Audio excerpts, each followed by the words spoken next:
सूरज उगा दे, अटके कामना पूरा करके मोर जिंदगी संवार दे। बुद्धि दे बल दे दाता, ते हंस मोर भाग्य विधाता। आए हो घर मोर गणराज, आके कृपा बरसाना।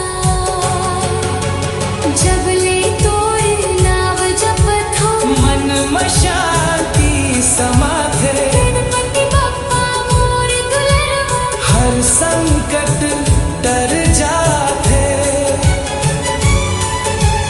बारंबार मैं को हरात हूँ, तोर चरण में शीस नवात हूँ। आए हो घर मोर गणराज आके कृपा